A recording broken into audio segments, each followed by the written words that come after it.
Dieu a mis un rêve dans ton cœur.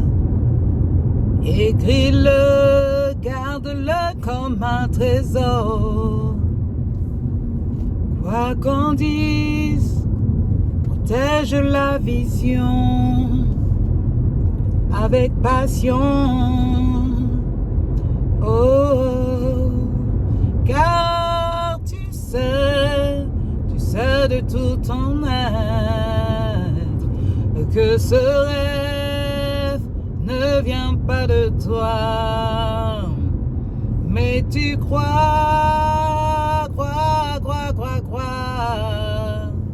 persévère, persévère, oh, persévère,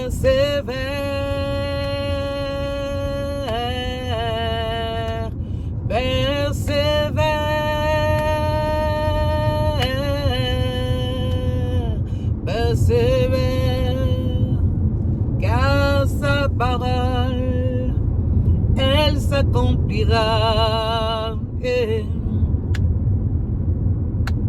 Elle s'accomplira certainement.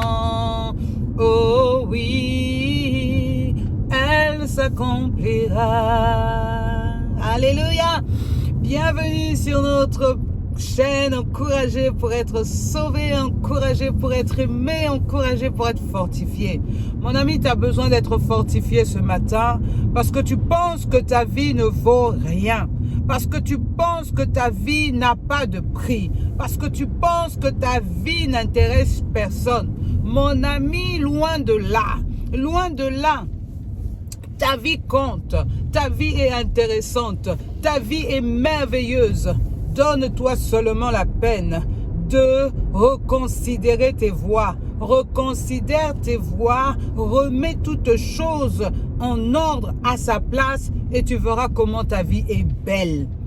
Là où tu es, c'est pas le lieu où tu dois être. Là où tu es, c'est pas le lieu où tu veux être. Vous savez, souvent on demande à Dieu, Seigneur, donne-moi, donne-moi, donne-moi, donne-moi.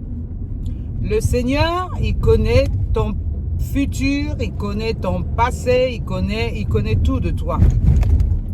Et il avait programmé pour toi un plan merveilleux. Il dit dans sa parole, car je connais les projets que j'ai formés pour toi. Ce sont des projets de paix et non de malheur. Mais souvent dans notre rapidité, ou souvent dans notre impatience, ou souvent dans notre volonté de faire comme les autres, de copier, d'avoir l'envie, la convoitise, fait que nous nous hâtons de demander des choses qui ne sont pas dans le plan de Dieu pour nous. Ainsi, Dieu qui est bon, qui voit le cœur malheureux, misérable, pleureur, parce qu'on pleure devant l'Éternel pour pouvoir avoir quelque chose. On est là, on pleure. Et l'Éternel, c'est un Dieu de compassion. Qu'est-ce qu'il fait? Il te donne. Il t'exauce. Il t'exauce. Parce que tu as pleuré, parce que tu as demandé, il va te donner. Donc c'est un exaucement permissif, comme on dit. Il a permis que tu aies ce que tu as voulu, ce que tu as demandé. Mais ce n'était pas dans le plan de Dieu. Ainsi, lorsque tu entres dans ce fameux mariage que tu voulais, les choses ne vont pas comme tu voulais. Parce qu'effectivement, ou l'homme que tu as épousé, ou la femme que tu as épousée, il y a des facettes de cette personne que tu ne connaissais pas. Et là, dans le mariage, tu te rends compte que cette personne est sale. Tu te rends compte que cette personne est radin. Tu te rends compte que cette personne ne travaille pas, est feignant. Alors que quand il était avec toi en période de fiançailles, tu trouvais cette personne mais vraiment avenante, travailleuse, propre sur lui, polie, tout ce que tu aimes. Il t'a montré en fait cette facette de tout ce que tu aimes, tout ce que tu voulais voir, tout ce que tu désirais. Mais malheureusement, Dans cette vie-là, beaucoup de gens jouent des théâtres, les novelas. Novelas, on joue les novelas, hein, les feux de l'amour. Beaucoup jouent des scènes. Beaucoup ne sont pas vrais. Beaucoup se cachent. Et quand finalement, ils ont eu ce qu'ils veulent, maintenant ils se relâchent. Et ils se relâchent en étant vraiment ce qu'ils sont en fait. En étant vraiment ce qu'ils sont. C'est-à-dire qu'ils enlèvent le masque, ils enlèvent tout, le make-up, le masque et tout. Et finalement, on les découvre tels qu'ils sont véritablement. Donc, mon ami, la vie que tu mènes là, c'est pas la vie que tu as choisie. Je prends un autre exemple. Tu voulais acheter une maison. Donc les personnes qui sont dans cette maison, vous voyez Stéphane Plaza, ce qu'il fait. Il vient, il redécore sur une surface souvent qui est abîmée. Mais comme il faut vendre la maison, qu'est-ce qu'il fait? Il embellit la maison. Il remet une nouvelle peinture. Il remet, tu vois, des nouveaux joints. Afin que, effectivement, tout ce qui était gâté soit réparé au jour de la vente. D'accord? Est-ce que vous me suivez bien? Au jour de la vente, la maison, avant la vente, 10 jours, 20 jours, 30 jours avant la vente, la maison est dans un piteux état. Vraiment, tu te dis, waouh, mais qui peut venir habiter ici? Stéphane Plaza arrive et il dit, non mais laisse, moi je vais tellement t'embellir cette maison-là que tu vas la vendre. Effectivement, il arrive, une maison qui était dans un état de délabrement total est transformée. En un mois, la maison, tu la reconnais pas, ça devient un palais quoi. Comment en un mois, une maison délabrée peut devenir un palais? Quand les poutres sont morts, quand derrière, parce qu'il ne voit pas tout. Il ne voit pas tout. Qu'est-ce qu'il fait? Il met la pommade, il met la peinture, il arrange ce qui peut arranger, ce qui se voit là à l'œil nu, il arrange. Mais dans les profondeurs de la chose, est-ce qu'il est allé voir dans la tuyauterie ce qui se passe? Est-ce qu'il est allé voir dans la tuyauterie ce qui se passe? Non, non. Mais il a fait de telle sorte que cette maison soit vendue. Et donc, il a embelli la maison. Ainsi, nous aussi, c'est pareil. Tu arrives dans un travail. Ce travail-là, tu l'as tellement voulu. Tu as pleuré jour et nuit. Tu as pleuré du matin au soir. Seigneur, moi, je veux ce travail-là. Je veux ce travail-là. Je veux ce travail-là. Si j'ai ce travail-là, Seigneur, je ferai ça pour toi. Je ferai ça pour toi. Je ferai ça pour toi. Et des promesses, et des promesses, et des promesses, et des promesses. Le Seigneur connaît le cœur de l'homme. Il donne. Il exauce ta prière. Il te donne le travail. Tu arrives dans le travail. C'est tous les mots maintenant qui sortent.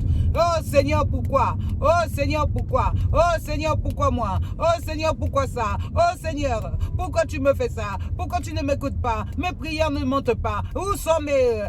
ceci? C'est des plaintes et des plaintes et des plaintes. Mon ami, le temps est arrivé de te poser et au final, fais le compte, fais le décompte. Qu'est-ce que tu veux finalement de ta vie? Tu as demandé le mariage, on t'a donné le mariage. Tu as demandé le travail, on t'a donné le travail. Tu as demandé les enfants, on t'a donné les enfants. Mais pourquoi alors dans ta vie, tu ne te sens pas bien? Il te manque quelqu'un, mon ami. Il te manque la personne la plus importante qui va faire que ta vie roule sur de l'or, Et cette personne s'appelle Jésus-Christ de Nazareth. Il est celui qui va te donner la conduite à suivre dans ton mariage, dans ton travail, dans ton business, avec tes enfants. Il est la personne qui va régler ta vie. Mon ami, ne divorce pas. Mon ami, ne quitte pas ce travail-là. Mon ami, ne rejette pas tes enfants. Mon ami, cherche Jésus. Accepte Jésus dans ta vie. Accepte de faire partie du royaume de Dieu. Parce que c'est en faisant partie du royaume de Dieu que tu auras Oh, la conduite à suivre dans toutes les situations compliquées que tu es en train de vivre. Mon ami, n'abandonne rien, mais donne ta vie à Jésus-Christ. Donne ta vie à Jésus-Christ. Rentre maintenant en toi-même. Vois tout ce qui n'a pas marché. Comprends que là, mon ami, tu as besoin de quelqu'un de supérieur dans ta vie. Tu n'as pas besoin des hommes. Tu n'as pas besoin d'un coaching de ça, d'un coaching de ça. Tu as besoin de Jésus.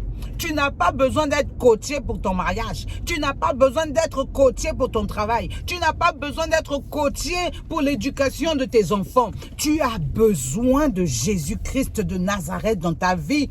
Et c'est lui qui va déjà régler ton problème personnel.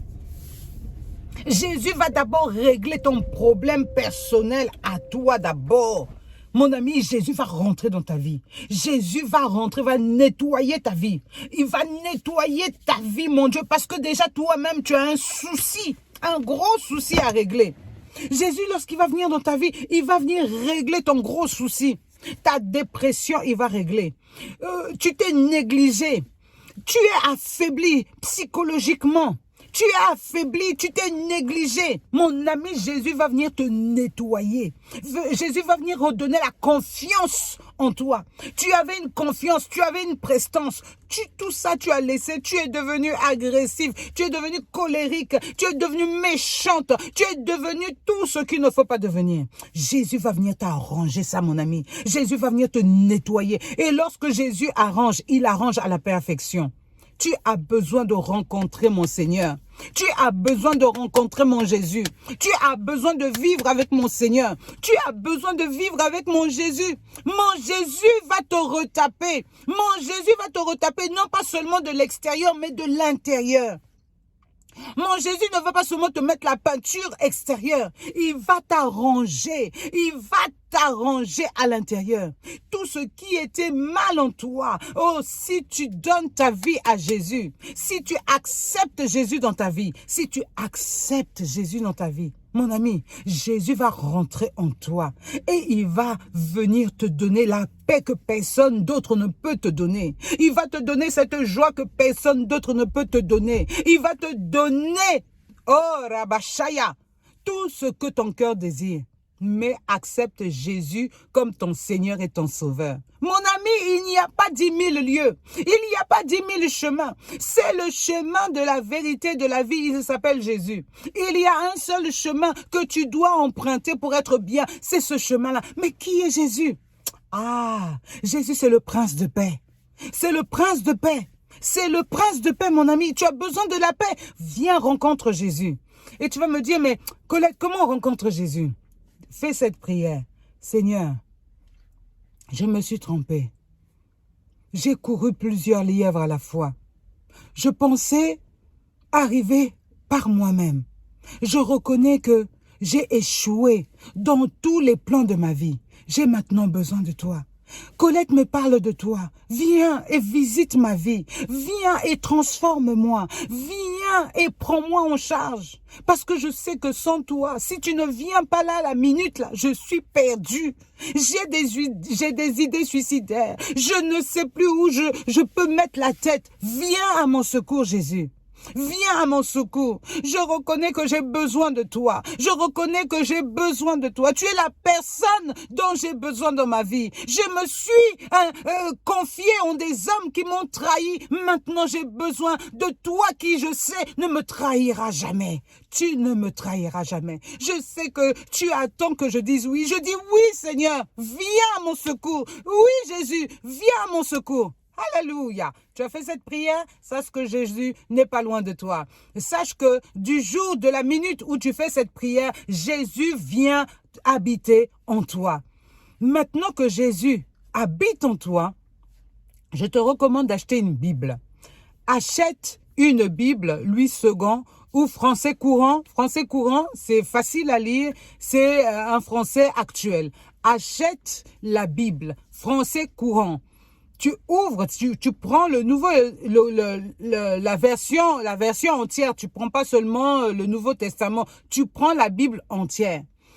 Tu verras dans la Bible, il y a l'Ancien Testament, le Nouveau Testament. Toi, tu vas directement au Nouveau Testament. Mon ami, va directement au Nouveau Testament. Parce qu'il faut que tu rencontres Jésus. Et pour pouvoir rencontrer Jésus, tu dois le lire. Pendant que tu vas lire l'évangile de Matthieu, de Marc, de Jean, de Luc, tu verras que Jésus va te parler, Jésus va te bâtir, Jésus va avoir une relation personnelle avec toi. Lorsque tu vas lire dans ton intérieur, Jésus va te parler et tu verras que doucement, doucement, tu vas refaire surface. Tu vas refaire surface. Tu as besoin de refaire surface. Et Jésus est là pour que tu refasses surface. Mon ami, fais cela. Et si tu as des soucis, mets-moi un petit message et on en discute. On va en discuter ensemble. Alléluia. Je bénis ta vie et je t'encourage à acheter une Bible. Tu peux la commander sur Internet. Achète une Bible et lis le Nouveau Testament. Nourris-toi. Remplis-toi de cette personne qui est Jésus. Jésus sera à tes côtés. Jésus va te guider. Jésus va t'encourager. Jésus va te porter. Dans toutes les situations de ta vie, Jésus va te porter. Sois béni et encouragé au nom puissant de notre Seigneur Jésus-Christ. Au revoir.